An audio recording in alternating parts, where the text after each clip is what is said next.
بسم اللہ والصلاۃ والسلام علی رسول اللہ۔ سیرت کے باب میں تاریخ کی لحاظ سے رسول اللہ صلی اللہ علیہ وسلم کی سیرت کو سمجھنے کا سلسلہ جاری ہے۔ اس میں ہمیں تھوڑا سا پیچھے جانا پڑے گا۔ اللہ سبحانہ و تعالیٰ نے رسول اللہ صلی اللہ علیہ وسلم کی بعثت کا سلسلہ اور رسول اللہ صلی اللہ علیہ وسلم کو مکہ میں مبعوث فرمانے کے لیے دراصل پورا ایک نظام بنایا۔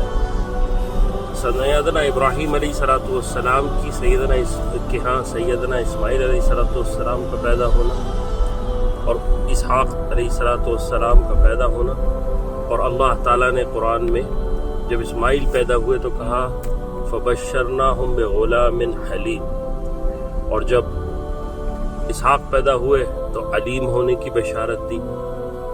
اب اہل علم جانتے ہیں کہ حلیم اور علیم میں کتنا فرق ہے، اور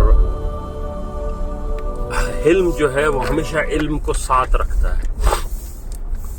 بہرحال حکم یہ ہوا جاؤ اپنی بیوی حاجر رضی اللہ عنہا اور اپنے بیٹے اسماعیل کو ایک ایسے بیابان میں چھوڑ دو جہاں پر اللہ کے علاوہ کوئی ان کا وارث نہیں۔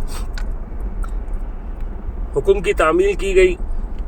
سیدنا ابراہیم علیہ السلام چھوڑ کے آئے، اسماعیل علیہ السلام کے پیروں سے زمزم نکلا۔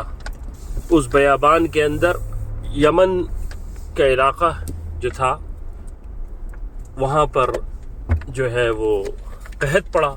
اس قحط کی وجہ سے پانی کو دیکھنے کے لیے، پانی کی سرچ میں یہ لوگ مکہ تک آئے۔ اوپر دیکھا پرندے ہیں، سمجھ میں آ گیا پانی ہے۔ جب پانی کے قریب آئے تو یہ دو ماں بیٹے موجود تھے، درمیان میں پیکٹ ہو گیا، اور اس پیکٹ کی وجہ سے جو زمزم کے مالک تھے وہ اسماعیل علیہ السلام کہلائے، اور ان کی والدہ۔ اس سلسلے سے یہیں سے سیدنا ابراہیم علیہ السلام کے بیٹے سیدنا اسماعیل علیہ السلام نے اسی قبیلے میں شادی کی، اور اسی قبیلے جرہم اور یمن کے لیے آپ مبعوث ہوئے، اور یہاں سے آپ علیہ السلام کی بعثت کا سلسلہ مکہ جیسے مقام پر شروع ہوا۔